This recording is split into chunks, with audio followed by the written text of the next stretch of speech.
dikkati naa réew mi dey daal dinay jaxasoo lool tribune yéen a kaay ne ma ndegam ñi ko jiite ñoo lëkkale asantuma laak askan wi ci seen biir xam ngeen wëñ wula yéen a kaay dee média bi naan man réew mi ko yor fi tëggu tëb sànj réer lay daal di nurool jaxasoo lool diggante président Macky Sall ak Idrissa Seck moom fii daal la jaxasoo daal di tàmbalee moom tribune ne ma ñaar yi nag moo nekk seen diggante kenn ki moom fituk forcé la amul kesa des ñàkkuk fituk présenté wu moom président Macky Sall nee na saraax ci lang gi ne troisième mandat maa ngi damay bokk mu neex ak mu naqaree ci yam waxul de ay ñooña may wax bu ñu ko laajee moom Sall mu naan waxuma waaw waxuma déet waaye daal yoon may na ma mel ni na ko ca ànd coupe al moom président Macky Sall dem bay xupp nit ñi ci ñetteel bi mandat bi nga xam ne bëgg na ko ne yéet daal di koy forcé ci mim réew manaan turbine menace yooyee mbaadu Idrissa Seck da ci jot yéene kaay bi ne ma en tout cas Seck démb doon na wax wala it demoon na bay wax daal di noppi lu ko taxa noppi xam woote na ndaje ba ñëpp riir moom Idrissa Seck naan bu kenn yegg si bàyyi naa turbine naan man xam nga fi mbir yi toll moom Idrissa Seck candidat ci boppam la bëgg nekk waaye Sall moo bëggul candidature bu Idi bii turbine naan kan président Macky Sall na sa xel dal ndax Idi nag daanaka ci langu politique gi xob la ci peeseetul dërëm bam la fekki jee la yàqu la ci wàllu politique xam nga ndegam moom Sall moo gëm ña nga xam ne daanaka wàllu politique mënatun cee am lu bëri yéeni kaay bi naan man asantuma laak opposition bi ndax xam ngeen ni moom président Macky Sall bés bu waxee waxu ñetteel bi mandat sénégalais yi ci boppam ñoo koy wàccee ndànk te Idrissa Seck bés bu présenté woo sénégalais yi ñoo ko dul woteel ndànk kon ndegam ñoom ñaar ñoo ñee nga xam ni mënatuñ ci Sénégal lenn tribune ne ma ñoom ñaar ñoo booloo asantuma laak opposition bi nga xam ne ñi ngi dëkkoo xiiroo ngaayoo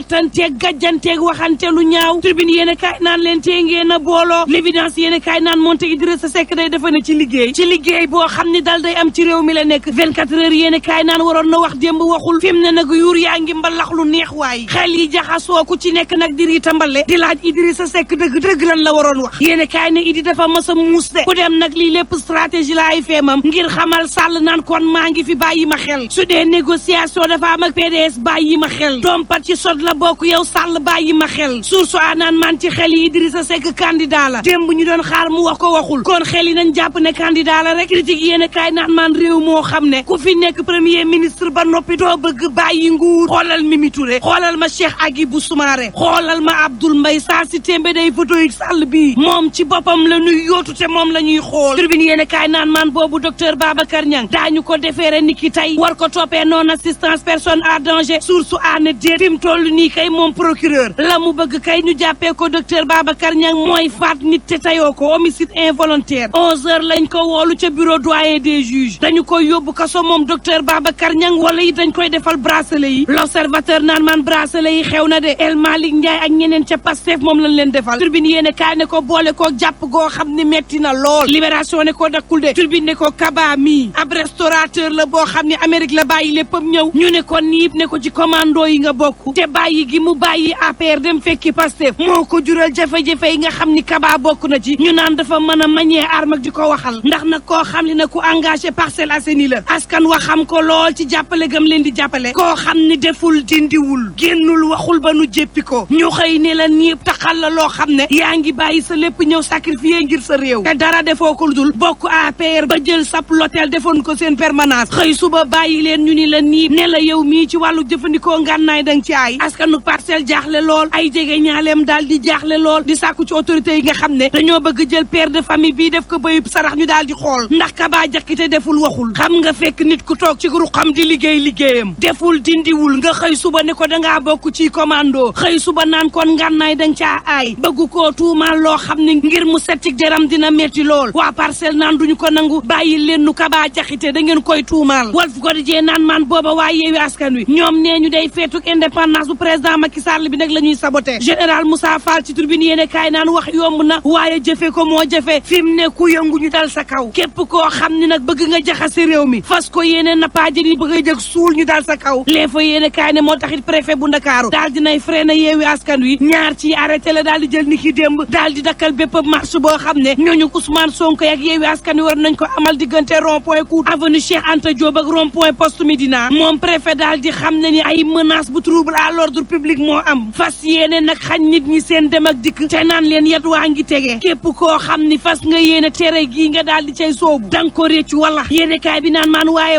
Yewwi ci boppam nee ñu neex ak naqari ñaar fukki fan ak juróom-ñeent fanweer ak ñetti fan ci weeru avril dañuy xamal président Macky Sall naan koon moo ñu Macky Sall ak liberté yi ñu xañ dañ koy jël fuqati ko ci yow ndax suñu yëfa yéene kaay bi ne ma boo moytuwul nag ay violence ndax nag opposition bi la ñu xupp buñ ko defee kenn mënta wax ba réew mi du jëx-jëxi moom général Moussa Fall ci Source A ne képp koo xam ni nag yor nga sababu jëx-jëxil réew mi baxal ko ba mu tàng jër yow ci boppam la ñuy wàccee fa yàllaahu réew mi ko dajee na caaxaan faaxe de ñetti fan la ñu wootee préfet ni du am l'observateur naan politique yàq na réewum Sénégal xoolal suñu ndongo yi daal dina ñuy anticiper feet yi ndax xeexoo syndicaliste yi nekk ci biir njàngale mi nekk ay politicien ñuy jël ay ndongo di leen jàpp fii ci réew mi politique boo xam ne daal dina ni saraax ci biir l'école bi daal di koy yaxeet ministre de l'enseignement supérieur moom Cheikh Omar Anne naan duñu ko nangu de xam nga ndongo yi ñu bëgg jël def leen ay bëyu sarax Cheikh Omar ne du am ci réew mi mënuñoo nekk ci réew moo xam ni nguur gi lu toll ci ñaari téeméer ak juróom fukk ci milliards ci 2023 bii rek daal dina koy génne ci gafaam def ko ci l'école yi ñu jël nag ay coono yu métti daj ko ci sunu doom yi ngir ñu am xam-xam président am yéene ci l'école bi jooyanti l'école bi mënuñoo nangu nag tësta sug réew mi ak jaxasoom di laal ba ci l'école yi laal suñuy ndongo suñuy doom dal nag ci climat social bi faaw mu am Cheikh Omar Anne ne képp koo xam ne ci njàng meeg njàngale mi ngay yëngu faaw nga dox nag ngir dal di am ci réew mi te ñun ñii yor njàng meeg njàngale mi daañu def suñu kéemtalaay kàttan ba l'école bi dox na mu war a doxee waaye tam dox ci jàmm ak dal ndax nag ëllëgu Sénégal gii xale yee ko yor bu ñu xañee xale yi seen njàng mi fu ñu jëm moom docteur Cheikh Omar Anne ci Vox Populi naan gouvernement gi day dina def kéemtalaay kàttanam ngir sàmm l'école bi ndax nag fi mbir yi toll bu ñu bàyyee ñu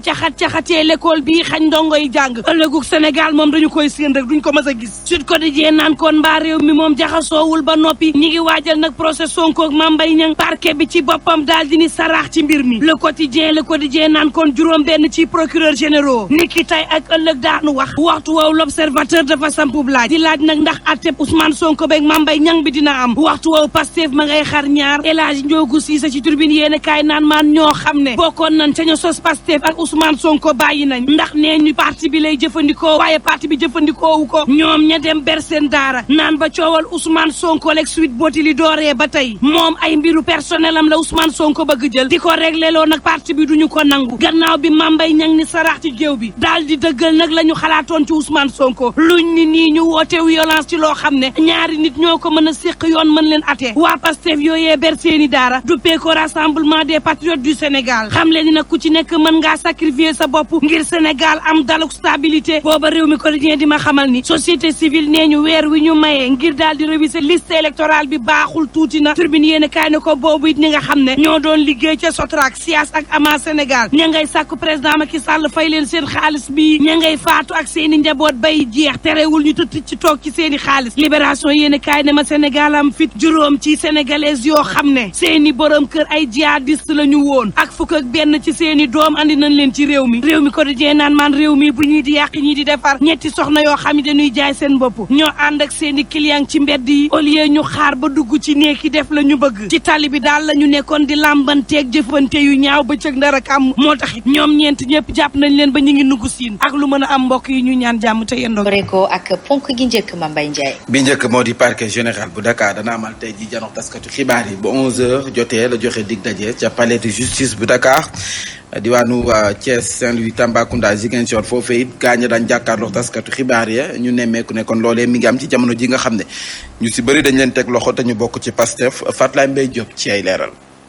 fan yi mujj yi mu mel ni justice am na liggéey bu bari ak nag contexte politique bi ndax nag am na ñu bari ñoo xam ne dañ leen daal di arrêté ci manifestation yu mujj yi le ci lundi ji nag docteur Babacar Niang njiitu suma assistance ñu daal di koy déféré ci jeudi ji lañ ko jàppoon mu daal di fay def ñaari fan laata ñu koy bàyyi docteur Niang daal di war a tontu rek ci accusation maire Bamba Fall ci agent municipal bi di Doudou Fall daal di faatu ginnaaw ba mu amee ay gaañu ci manifestation 16 mars yi. même bu fekkee ne sax ay moromu médecin am génn nañu daal di ñaawlu li ni mel terewul moom docteur Niang daal di nañ koy déféré contrairement nag ak kii di El Malick Ndiaye mi nekk ci Pastef am liberté provisoire waaye nag ànd ceex ab bracelet électronique moom ñu koy toppee ci wàllu fausse information tey ñu mën a nemmeeku arrestation yi bari na moo xam médecin la politique la professeur la élève la ak i ñeneen tax nag yenn procureur yi nar a génn rek ci mardi gi ngir nag jàkkaarloo taskatu xibaar yi am nag ci ñaari fan laata nag ndajepp Sonko ak Mame Mbaye Niang ci seen wàllu procès mën a indi ay tension waaye tamit ay arrestation Fatlambe Diop jàppal ne kon docteur Babacar Niang bu directeur bu clinique Suma Assistance dañu ko rek sous mandat de dépôt tey dafay dellu jiwaat jàkkaarloo l'enquêteur ya secrétaire national bu communication El Hadji Malick Ndiaye bu Pastef jàppale ne moom it liberté provisoire la ñu ko may takkal ko bracelet électronique Kaba Diakité ba fii kenn xamul kon fu mu mujj ndax nag dañu ko boole ci commando yu Pastef moom 3 retours de parquet la am ay avocat am ne nañu nag dossier bu vide la ñu am njaboot ak di sàkku ak jéggal ñu ànd seexal San Balde. ñu daal di koy teg loxo fukki fan ak ñeent ci weeru mars gannaaw ndorteelu meeting bu Pastef ci waanu Parcelles Assainies ka ñu jàppe nag mooy cerveau commando yu Pastef nag dana xam ëllëgam nii ci talaata bi gannaaw ñetti retour de parquet nag Kaba Diakité dana jàkkaarloog procureur nga xamal ko nag ana nan la ëllëgam nar a tëddee ci coow li nga xamante moo ko topp jëm ci ay commando yu Pastef mu nekk kenn ku samp mag authentique ci atum 2012 moom nekkoon militant bu njëkk nag APR laata ñuy feewaloo ci doxalin noonee mu daal di teeri ci parti Pastef teewul nag moo am ay relation yu mucc ayib ak ñi nga xamante ni mooy coalition Benno Bokk Yaakaar ca gox ba ndax Amadou Ba ak ñooñam ci référendum yi nga xamante ni moom la ñu amaloon ñoom nag seen makkaan ca hôtelam lañ ko daal di samp di mu di hôtel Les Ambassades diirub weer ay avocat nag jàpp ni du leen lu nga xamante ne rek nii ci ay tuuma yi gàll ci ndoddam doon lu ñu mën a firndeel saytu yi nga xamante ni def nañ ko ca këram du leen lu nga xamante ni gis nañ ko ni ay ngànnaay wala lu ko xeetoo ay jege ñaaleem nag am tiitaange ci wér-gu-yaram tax rek ñuy sàkku ci autorité rek ñu bañ a sacrifier ab père de famille nar koo tuuma li nga xamante ni mooy commando terroriste moom nag di doomu Tambacounda di doom ci cabinet Kaba Diakité am ñetti mandat député ci assemblée nationale doon ñu ràññee lool ci diwaanu Tambacounda ñoom ñooñee nag am yaakaar ni Kaba Diakité doon dana ko teggi lox ne du leen lu nga xamante ne mën nañ ko toppee nii ci ay tuuma ñu fàttali Kaba Diakité nag ak ay ñooñam lañ leen di topp nag moo di waajal ay ñaawteef yi nga xam ne nag mën naa indi ay jafe-jafe ci wàllu sécurité publique naka noonu indi ay trouble yu xaaw. Simon lii rek mën naa def pertinence su procureur yi nga xam ne ñoo war a jàkkaarloo taskatu xibaar yi ndax na arrestation yi sakkan na loolu te askan wi bëgg nañu xam. arrestation yi sakkan na ci contexte boo xam ne dafa métti dafa diis en tout cas ci wàllu sérénité parce que lii yëpp politique la mais ñoom comme lenn la ci wàllu yoon mi ngi seen loxo ñoom ñu bokk ci secteur essentiel bu justice am ci wàllu gu am solo parce que faut rappeler que procureur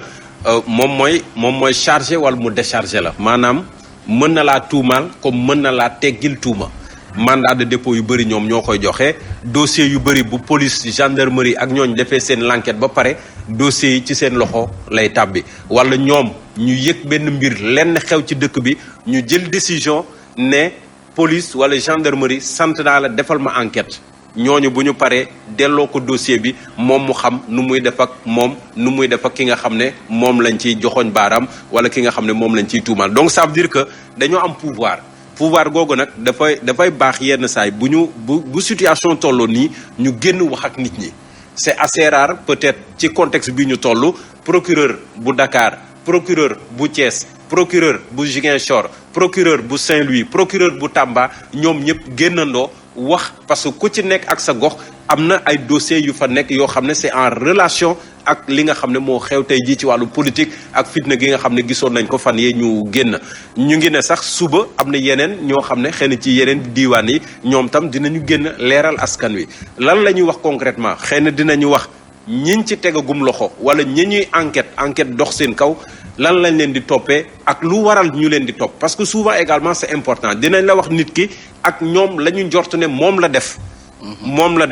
ak la xëy na yoon nar ca ñoom parce que ay contrôle judiciaire a ngi fii mandat de dépôt mi ngi fii et cetera donc dossiers yi bëri na bëri goo xam ne dafay baax yii buñ ci tolloo procureur ci seen bopp génn wax ak askan wi parce que li ñuy fàttali également mooy bu àtte naree am procureur ci boppam day bokk ci àtte ba parce que bu weesoo président tribunal bi procureur day ñëw wax moom tamit la muy toppee ñii ak yéeneem bu condamnation naree am loolu peut-être décision président tribunal bi la mais ñoom dañ cee am wàll kon nañu wax nit ñi yëf yi dëgg-dëgg lan moo ci ne ak lan la ñu am actuellement ci information ci ñenn ñi parce que am na ñu bëri ñoo xam ne xëy na kenn xamu leen wala politique moo tax ñoo xam leen mais am na ci tur yoo xam ne boo leen junjee rek sa xel day dem ci peut-être ay mbir yoo xam ne xew na fi tàbbi na fi wala boog nit ñaa ngi koy laam-laame. lu am solo Mamadou Fofana ñu jàpp ne kon ay organisation la yu nga xam ne dafay dox ci wàllu àq ak yelleefu doomu aadama lu ko saxal ak wàllum bonne gouvernance ñoom ñu ngay sàkku ci njiitu réew mi président Macky Sall mu bàyyi ñi nga xam ne dañ leen jàpp te ñu yëngu ci wàllu politique ñoom ay détenus politique lañ leen tuddee ba noppi it opposition bi ñu teg si suuf seen manifestation yi nga xam ne dañu ko bëggoon amal ñu toog waxtaan woowee nag faw ay nit yi diine bokk ci kilifa diine yi waaye képp nga xam ne jàmm moo la tax a jóg Mbaye Cissé si ñoom la bokk ñu teewlu ko Fatoumata Diop. li ñuy njëkkee proposé mooy libération prisonniers yi nga xam ni jàpp nañ leen ci manifestation yi ñu solliciter également opposition bi à ce que mu suspendre dans un délai manifestation yi nga xam ni prévoir nañ ko le 29 le 3 te bu boobaa bëgg nañu également ku ci mel ni ministre Mame Mbaye Niang solliciter ko à ce que mu abandonner toute forme de poursuite déjà bu fekkee s'il s'agit de laver son honneur doon nañ ko gën a setal ci bu retiré woon plainte bi ba ñu épargnel ñu li nga xam ni ci crise bi moom la ñuy jëm comme ñu ngi jëm ci ay échéances électorale combat bi actuellement métti na donc il appartient au président de la république mu organiser ay élections yu libre yu transparente parce que peuple moom dafay exercer pouvoir am par intermédiaire institutions yi la koy jaarale ci parfois élection parce que élection moom rek moom mooy le vecteur principal de la démocratie ñu limiter les atrocités maximiser les chances de la paix. mbootaay li ëmb kuréelu société civile bi ñoom it démb amal nañu janox taskatu xibaar yi seen bëgg-bëgg moo di jàmm daal di sax ci mim réew loolee la ñu sàkku ci waay politique yi jëm nag ci élection présidentielle yi ñu ngay sàkku ci nguur gi mu daal di yokk diirug mbindu mi su ko defee askan yu mën a bokk mu ngoog woote jàmm la ñu nemmeeku Mamadou Fofana ci société civile bi ñaari boor yëpp détenu politique yi noonu la ñu ko tuddee ñu bàyyi leen waay politique yi dox si lu andi jàmm. waaw je crois que ñoom Moundiaye Cissé ak professeur Babacar Gueye ñoom ñëpp li ñuy dox loolu nañuy xaar ci société civile boo xam ne day tëddee njaaxaanaay ci li nga xamante ne nii moom mooy intérêt réew mi pouvoir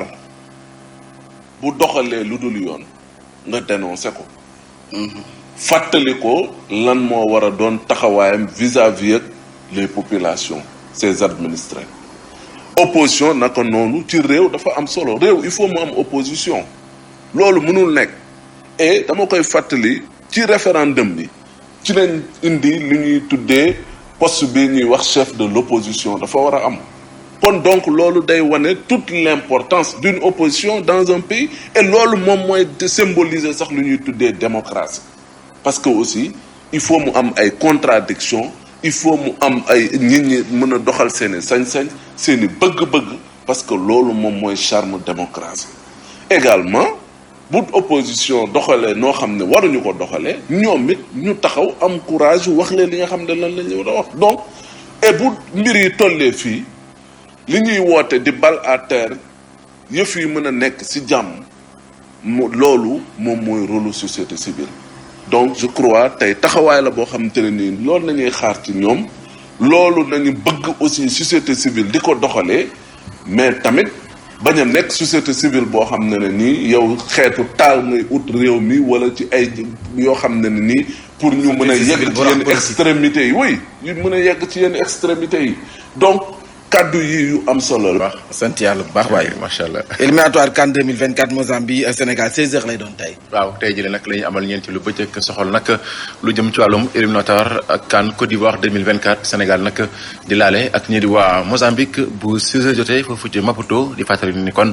match aller ba nag Sénégal da ko daanoon juróomi ball ci benn soxaloon nag ñetteelu bëccëg bi Sénégal sax waxtu wi mu nekk nag ci première place su groupe L bi ak. juróom ñeenti poñ jàppal ni kon Sénégal tey jëlee bu amee sax match nul da koy permettre kon mu qualifié nag ci CAN Côte d'Ivoire 2024 ngir nag mën a défendre titre am ñu ngi sànq teewlu nañu Aliou Cissé mi xam ne daal dina def nag def kéem kattan ba taxawal équipe boo xam ne dina nag mën a am ndam ci kaw Mozambique ndaxte bébétam mooy def kéem kattanam ba match qualification bi yëpp mu mun koo gagné di fàttali ni kon jogante boobu 16h bu jotee lay doon. ñu waxtaanee dernier tour éliminatoire CAN U23 Sénégal Mali tey ji la tamit. waaw tey jii la tamit bu 18h jotee foofu ca Bamako ca stade bu 26 mars match aller ba nag ci stade Maître Abdoulaye Wade lañ ko amalee woon foofu ci Diamniadio Sénégal daanoon ñi di waa Mali ñetti ball ci benn kon Sénégal am avantage nag ci kaw Mali mbébétam nag mooy tey jii taxawaat ngir nag mën a tamit qualifié ca CAN bi ñu amal foofu ca Côte d'Ivoire su xool U23 yi ñu dem ca diwaanu Bamako fekkee fa Soxna Fall mi ñu toppal kon boobu la joŋante. ñu ngi fii ci stade du 26 mars fii nag fi la Sénégal war a jongante ak Mali ñaari nation yëpp noppi nañ ngir rek fexe ba am ci ndam boo gisee Sénégal moo am avantage certes ndax moo gagné woon ñett ci benn aller ba Mali tamit dafa bëgg rek renverser lu nu mel moo tax en conférence de presse ñaari sélectionneurs yëpp wax nañ nan lañ waajalee joueurs yi tam wax nañ nan lañ waajalee gis nga équipe nationale bu Sénégal ni muy ñi ngi nekk sama ginnaaw nii bi ñuy entraîné ñoom ñëpp entraîné nañu wàcc nañ wàccaay bu mucc ayib nga gis ne enthousiaste waaye tamit confiance ak détermination la ñu nekkee ngir rek àggale en beauté li nga xam ne moom lañ daal di nekkee mooy qualifié ndax Sénégal nag catégorie yëpp dañoo qualifié moo tax ñoom itam bëgguñu des ginnaaw benn yoon waaye Mali li ñu wax ñoom mooy fexe tamit ba la ñu indi woon Dakar ñu indi lu ko raw fii fexe ba changé li nga xam ne mooy don bi li jotoon a am Dakar renversé ko ngir fexe ñoom itam dem ci CAN bi war a am ca Maroc au mois de juin ci at bi ñu daal di nekk en tout cas li si mën a jàpp rek kon tey jii ci talaata ji bu 18h jotee fii ci stade du 26 mars la ñuy jongante Sénégal Mali muy doon wërngël bu mujj bi éliminatoire CAN U23 Baye Mante Mbouba. ca diwaanu Bamako jàppal ne tamit confiance googu joueur yi am moom la keneen di tàggat di Demba Mbaye am waaye nag muy xaar match bu difficile teewul nag moom mbébétam mooy tamit gagné ñi di waa Mali foofu seen dëkk ñu teewlu kon kii di Demba Mbaye gannaaw nag moom doon jàkkaarloo taskat xibaar yi ni ki démb. effectivement mais ñun tamit am nañu yaakaar parce que match bi dañ ko préparé ba mu baax lépp ñu si waroon dugal nañ ko te gëm naa ni aussi suñu boy yi suñu gaynde yi dañu bëgg jot ci qualification bi non seulement pour ñoom mais aussi pour suñu dëkk bi ak suñu mbokk Sénégal donc gëm naa ni match bi ñun suñu wàll dinañ xarañ loolu parce que gëm nañ suñu bopp te bëgg nañ dem Coupe d'Afrique parce que xam nañ loolu moo ñu yóbbu Jeux olympiques te dëggantaan loolu mooy suñu objectif. ban discours ngay tenir ci kanamu joueurs yi. man gëm naa ni genre match yi xam nga wax bi warul bare loolu ñoom ñëpp xam nañ li leen di fekk ci terrain bi xam nañ. ñoom nee nañu ndam rek. waaw ndam rek ñoom sax waxtu wi ñoo ngi waajal nag mobilisation bu am solo ngir nag dooleel kon gayndeek Sénégal yi ni ki dem tamit demoon nañ nag seeti leen seet tamit taskatu xibaar yi nga xam ne déplacé wu nañ ngir nag boobule jongante ñu teewlu kàddu ñenn si ñoom ak seen président di Ndiaga Diop.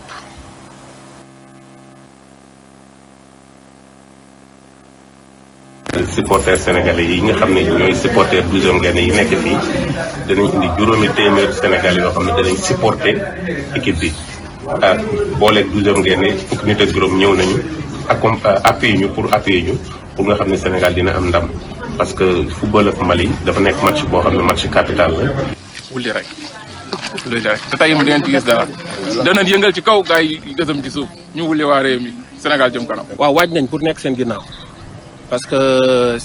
bëgg nañ li am Sénégal lu ko raw am fii donte fële mu ëpp majorité mais sentir dafa am solo ci nit quoi ñoom ñuy sentir ñun ñu ngi seen ginnaaw parce que ñun ñoom lañ am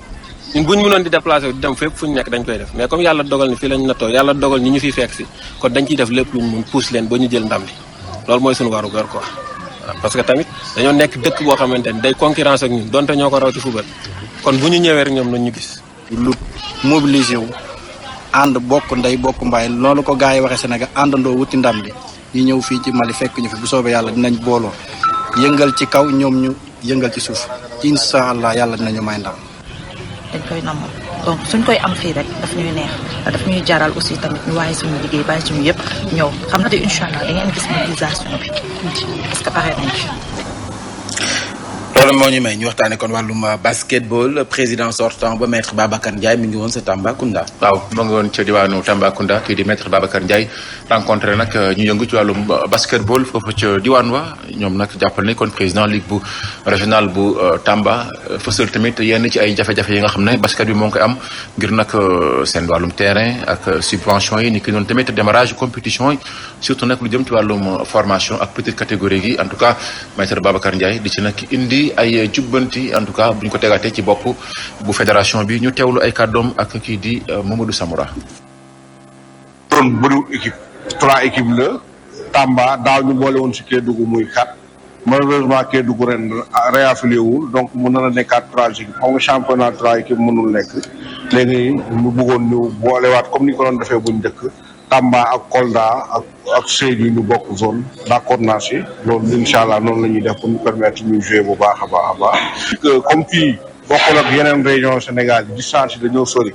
moo nar a jógee fii dem Kolda ak nangam ak nangam ñu xool daal demandé ñu yokkal leen tuuti passe bi loolu aussi fédération d'accord na si incha allah dinañ ko yokk. petite catégorie bi aussi il faut ñu jouer ñu développer ko. loolu dañ ko délégué ligue bi jox subvention ligue pour mu mën a organiser les championnats de petite catégorie amul arbitre Tamba loolu aussi c'est pas normal ñu ne dinañ fexe en sorte que commission des arbitres dina ñëw de section de formation pour former ay arbitres comme la même chose ak entraîneurs yi aussi. maître Babacar Ndiaye di fàttali ni kon lu soxal nag élection wu présidence su fédération bu basket bi dinañ ko amal ni ki le 6 mai ngir xool nag ban président la ñuy tabaat Mambay kon li ma fa gënoon fës soxal xibaaru tàggat yaram. jaajëf borom jam si teex dugaat Pape Mante mu rendez-vous bi. 12h incha allah ci Zig FM ak Simon Pierre Faye 13h.